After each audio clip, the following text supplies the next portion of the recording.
CELPIP. It can be tricky, especially when you progress through the test because, as you might know, the questions get more and more difficult when you reach the end of each section. The problem is, these final questions of the test, the harder ones, they're worth more points. So, if you're trying to get a high score in the CELPIP exam, you're going to need to be ready to correctly answer those challenging questions. Luckily, that's what we're going to be doing in this video. We're going to practice answering some of the hardest questions in the CELPIP exam.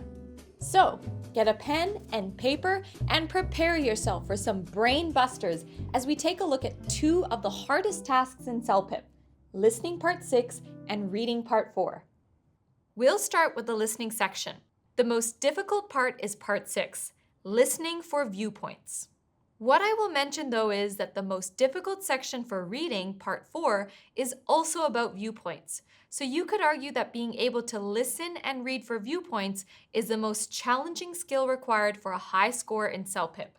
So, what are viewpoints or points of view? Basically, they're opinions, which in many cases can simply mean to agree or disagree, or it means you either like something or you don't. So for these tasks, you need to focus on the people and their opinions. Are they for or against something? Are they in favor of it or opposed to it? Before we get into it, you can download this hardest question practice booklet for free. It includes all the questions from this video. It also includes a few bonus practice questions. Download it by clicking the link in the description. Let's now have a deeper look at listening part 6. Like all CELPIP listening parts, the questions come after the listening and they are multiple choice questions. In listening part 6, there are 6 multiple choice questions, each with 4 options to choose from. You just click to see the 4 drop-down options. To get a high score, you need to get at least 4 out of 6 correct in this part. So what specifically makes this task hard? Well, one factor that makes this hard is how long the audio is, usually around 3 minutes or more, and that's a long time for anyone to pay attention. Another factor is that you can only listen once to the audio, and you won't know what the questions are, so you must take good notes. Also, since you need to know different people's viewpoints, you need to listen for and note down opinions. But you also need to keep note of who thinks what. So, have your pen ready to take down notes and try to keep your focus because these questions will be tough. Let's see what this question looks like. At the top is some general information about what you need to do. Hear a report, see 6 questions, choose the best answer. You will also see some instructions. Before the audio plays, take a moment to think about the topic and consider what the different viewpoints could be. In this case, we read, "You will hear a story about taking a gap year from studying. What is the topic? If you don't know what the word gap means, could you guess? It means taking a year off from college or university to travel or work. Try to think of what could be good and bad about this." So we know the topic, taking a year off from studying. You've thought about some possible viewpoints. So next, you're ready to listen and note down the names and viewpoints. So, for example, if the listening mentions Jack Harland, then you can write JS or J Har, and then listen for the position, either for or against, and some details why. One of the potential questions could be, what did Harland think about the proposal? And you might hear several people's opinions on it, so it's crucial you note not only the opinions, but who they belong to. Sometimes there could be groups that are mentioned as well, like professors or students, so note their opinions as well. Okay, let's have a go at this one. Are you ready? All of the options are on the screen now. Try to complete each statement with the best option while the audio plays. Okay, ready? Listen closely. After finishing high school, Julie Matthews planned to begin university early in the new year in the hope of gaining a Bachelor of Graphic Design degree. In what was a last-minute decision, Julie deferred her course and left for a gap year abroad, traveling solo to countries throughout Europe, the Middle East, and Asia. Not previously seen as a positive endeavor, more are beginning to recognize its potential. Now, 34 years old and a medical graduate, Julie spends 3 months a year providing humanitarian assistance as a part of Doctors Without Borders. She attributes her gap year as the catalyst for what was to be a life-changing decision after witnessing firsthand the changes she could make as a doctor. Julie was fortunate, as the choice of whether to stay or leave was completely her own. She admits that having her parents' blessing was an added bonus, but still believes she would have left regardless. Many students, however, feel they are simply pushed into university by parents who are afraid their children will somehow be left behind if they don't continue on a strict study pathway, making it harder for them down the line. Ben Jacobs, an architect and entrepreneur, says that this is precisely what he went through. His parents believed that if he followed his dream of taking a year off, he would struggle to get back into academic life. They insisted he continue directly to university with the justification of having, at that point, spent a near fortune on his education. He was told that his friends would go on with their lives without him, and that employers would be wary of a resume with a vacant year. To this day, even with all the success he has accumulated, there lingers strong doubt in his mind that the right choice was made. Parents are often looked back upon as the sole rejectors who held up the stop sign to a year of fun and freedom. However, schools also need to take more accountability. Some see schools' early indoctrination of the need to pursue an academic career at all costs as the main hurdle to a more open-minded point of view, one that potentially has many rewards. Melissa Monroe, career counselor and CEO of Total Potential, advocates taking a gap year if one has the means, but making it a structured year that any future employer would see the merit of. As she points out, it does not need to be a year of unfocused debauchery. With some planning and motivation, Melissa sees it as an opportunity to fill a resume with unique experience, whether paid or voluntary. In her professional opinion, experience is what truly sets people apart. How was that? Were you able to catch the names and what they thought about taking a gap year from studies? Who was for it and who was against it? Let's look at our questions. There are 6 questions to answer and you have 3 minutes to complete them. So on average, you want to spend about 30 seconds per question. That said, you should always take your time to select your answer, eliminate what you think is incorrect, look at your notes, and if you're not sure, make your best guess of what seems most logical. Let's look at the answers together. Here's number 1. This story is about, and our 4 options are, how a gap year from study can be a positive choice, the consequences of making poor decisions, how young people are influenced by their parents, and the growing trend of taking a gap year from study. What's the answer? Let's begin by eliminating what seems false. The second option is about the consequences of poor decisions, and the third is about how young people are influenced by their parents. These don't seem to be about the main topic, which is taking a gap year, so let's rule them out. How about the first and last options? You can see they're both about a gap year, but what do they focus on? The first is the positive side of gap years, and the last is the growing trend. What did the speaker say? She said, not previously seen as a positive endeavor, more are beginning to recognize its potential. And if it has potential, which means it could be good in the future, then it can be a positive choice. Also, most of the other people mentioned explain the advantages of the gap year, so the first option is the correct answer. Okay, let's keep going. Number 2 says, Julie's decision to take a gap year influenced her friends to do the same, was guided by her parents' advice, led her to pursue a career in medicine, was cut short due to study commitments. Let's check our notes.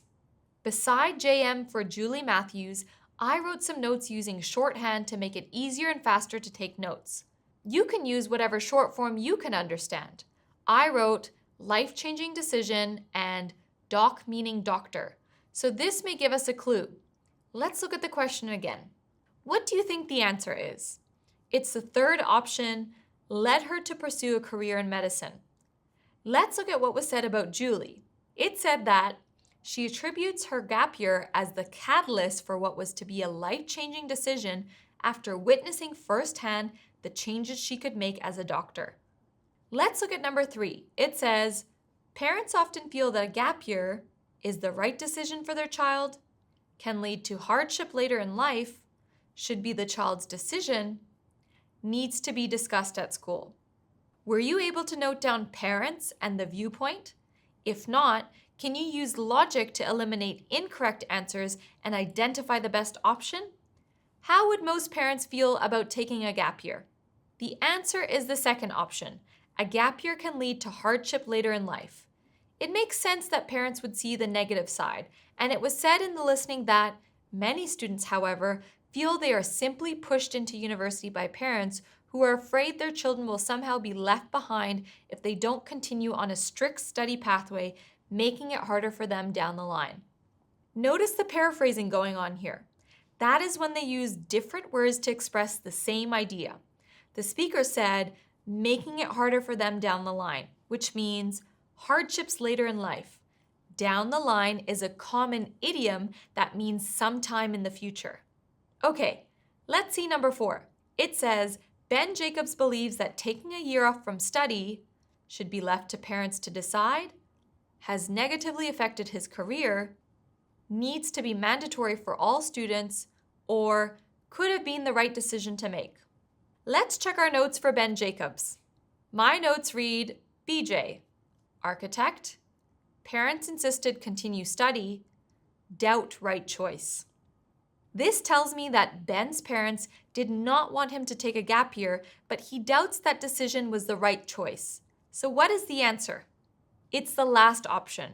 It could have been the right decision, as it was said that to this day, even with all the success he has accumulated, there lingers strong doubt in his mind that he made the right choice. Therefore, it could have been the right decision. All right, next one, number 5.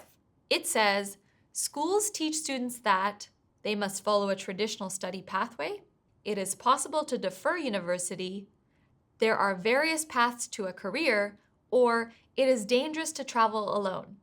Let's check our notes.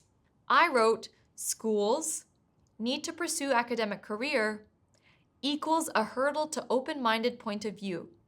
This tells me something, that schools see the need for academics, and that is a hurdle to open-mindedness.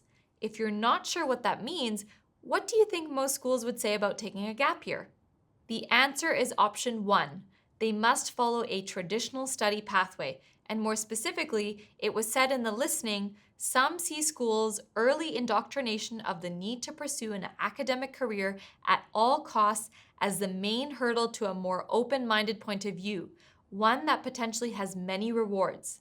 Here, the need to pursue an academic career is another way to say, follow a traditional study pathway. Okay, last one, number 6. It says, Melissa Monroe believes that taking a gap year should be encouraged by all parents, must be organized to be fully beneficial, needs to include some voluntary work, or can be detrimental to one's education. What did you write down for MM? I wrote gap year, tick, so I know she agrees with taking gap years, and I added, but structured, future employers see merit. Let's look at the answers.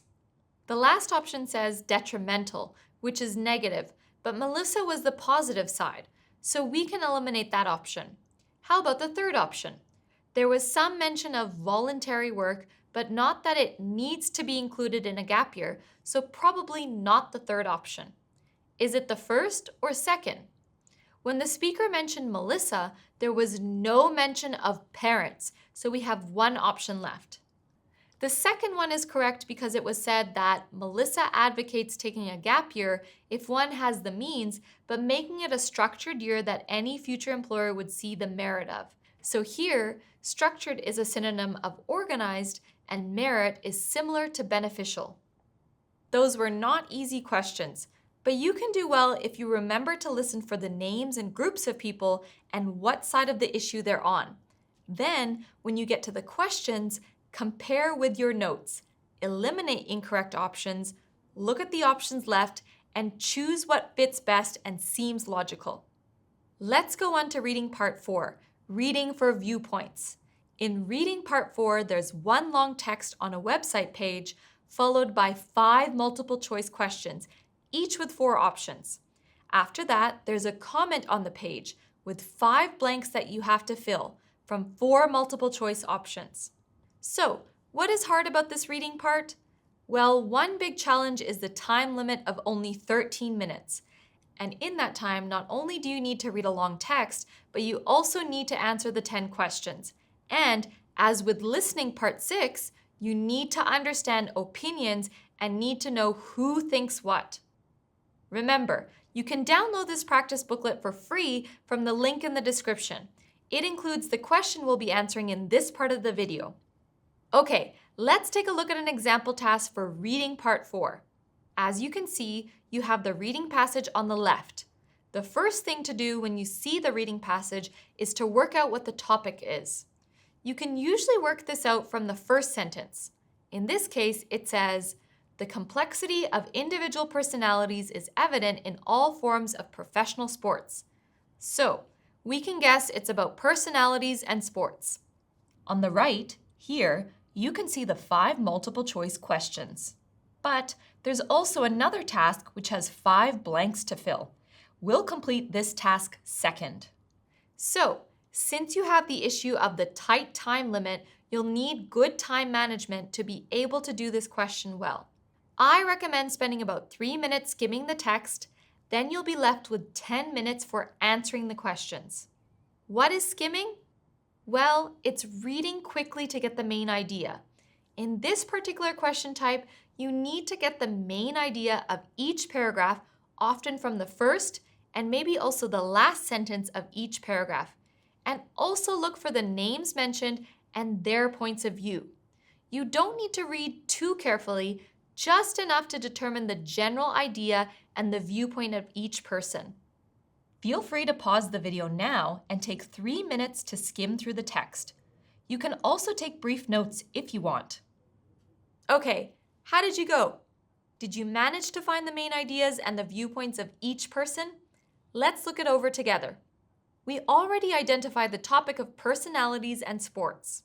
Here, you can see that it's about how personality traits impact the type of sport, goal setting, and the performance. Let's continue and keep an eye out for the first name. I see Graham Hitchcock, and then we can see that he says, "I see it all the time," where an introverted person chooses a sport that they can practice on their own, such as golf or swimming, while an extrovert will prefer a team or high-contact sport. What is Graham Hitchcock's viewpoint? He thinks that introverts like individual sports, while extroverts like team sports. Okay, let's skip ahead a bit. The next paragraph begins, "Mr. Hitchcock," so we know it continues with his viewpoint. Let's skip to the last line that says, "I know it's a generalization, but for particular sports, you need a particular personality." The next paragraph begins, "In contrast," so we know there's going to be a different viewpoint here. I see the name Michelle Chen and read, "There are many occasions where a child is pressured into a certain sport by his or her parents." Then I skip ahead until I see another name, Andre Agassi, and it reads, "Who has admitted to hating tennis at various points in his life. I believe his father was the one who chose tennis for Andre." All right, I think we have the idea. Michelle is saying parents influence what sports kids play, and Agassi is an example of that. Let's look briefly at the last paragraph. This is about Graham again. It says, "Then there are the split personalities," says Graham. This is when a player might be shy and quiet outside the game, but suddenly changes into a competitive, outspoken player. Okay, we have the main idea. Now it's time to answer the questions. Feel free to pause the video now and answer the first 5 questions. Okay, here are the next 5 questions. Again, feel free to pause and find the correct answers. How did you go? Did you manage to answer all the questions? Let's go through them together. Number 1 says, what can be reasonably concluded from this article? Parents have a vested interest in their child's success. Certain personality traits often match particular sports. Tennis players are less aggressive than other athletes. Athletes often begin playing early in their life. Let's look closely at the question. What can be reasonably concluded about the article? This is an inference question, which means the answer is something that can be inferred based on the main idea, but it's likely not to be stated directly.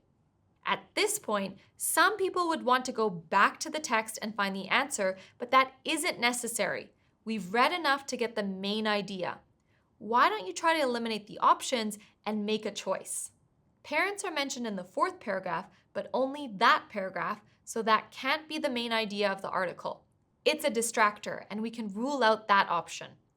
Tennis and playing sport as a child are also mentioned in the 4th paragraph, but there's nothing about a link with aggression or athletes often beginning early in life, so these can also be ruled out. So the answer is the second one. Certain personality traits often match particular sports. We read this idea in the 1st paragraph, and it's the only answer that contains the key concepts we identified: personality and sports. So that's what you have to do for each question. Eliminate the distractors and check the correct answers. Let's keep going. How about number 2? It says, who is most likely to be interested in reading this article? Professional sports people? Parents of gifted children? Sports psychology students? Followers of Andre Agassi? If we focus on the question, it says most likely, which is also an inference question. This means we don't really need to read anything in the text. We should be able to get the answer based on what we've already read. Who would want to read about personality types and sports?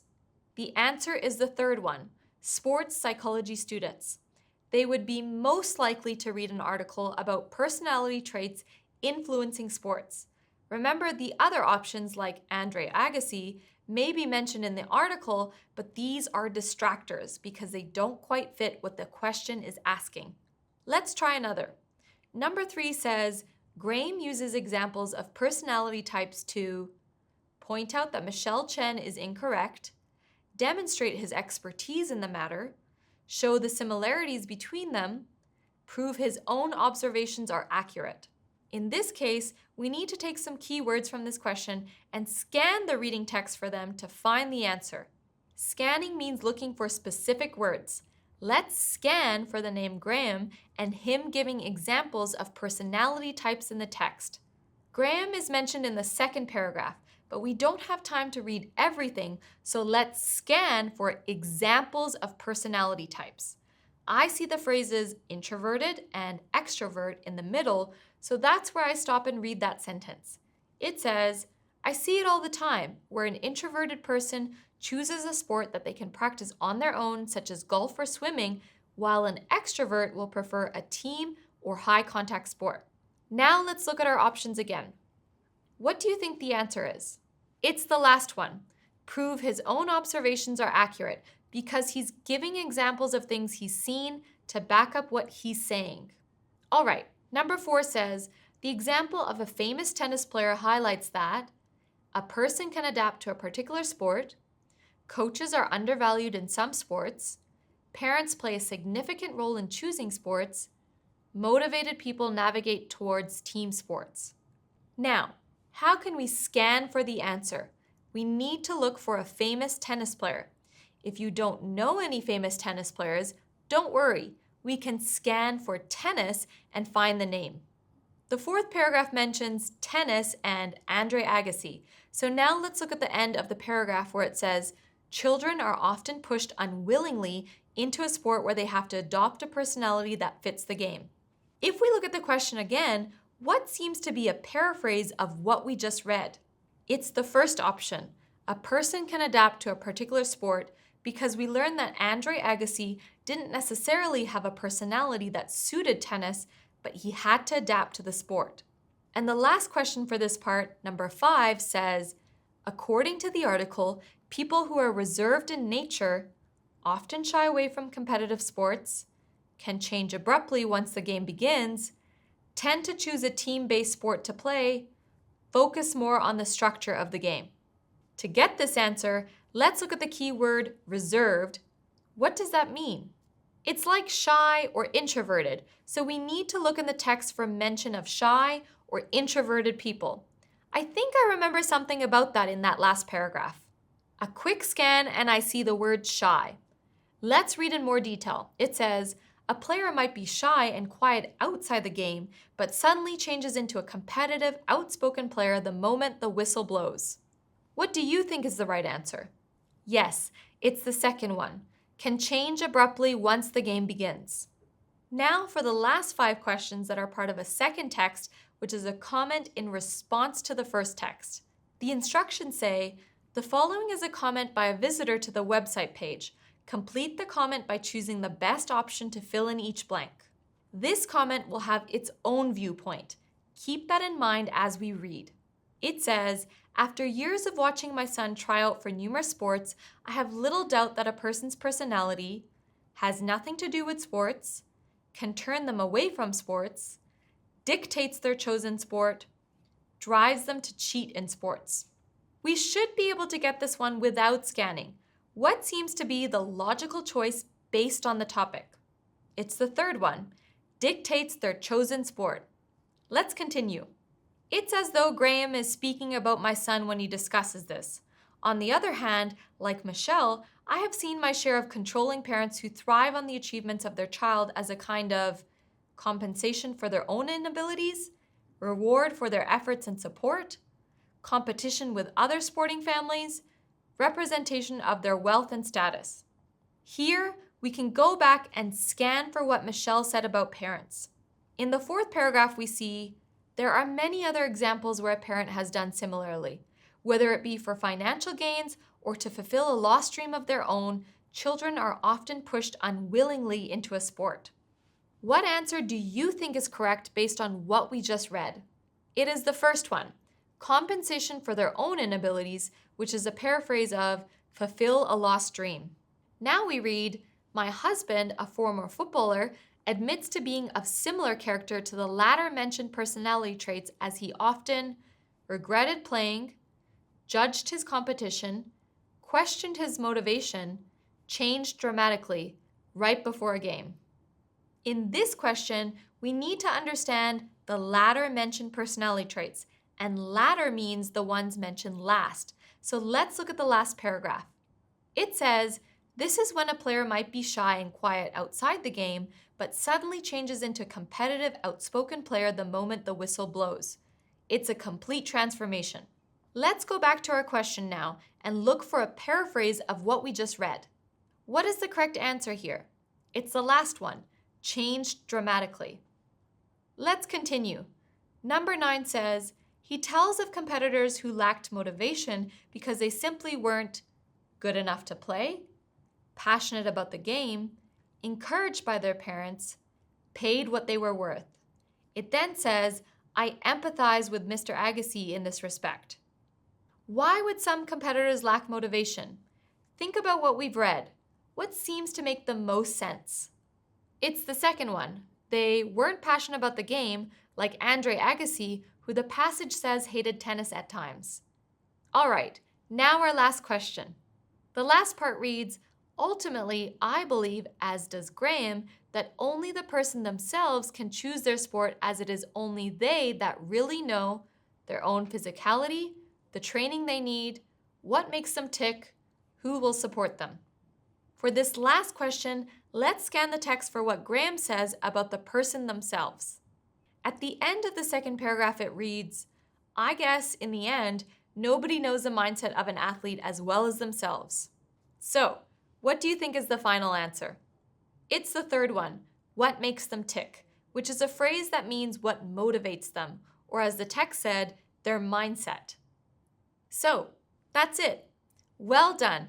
You've completed 2 of the hardest questions on the CELPIP test. How did you go?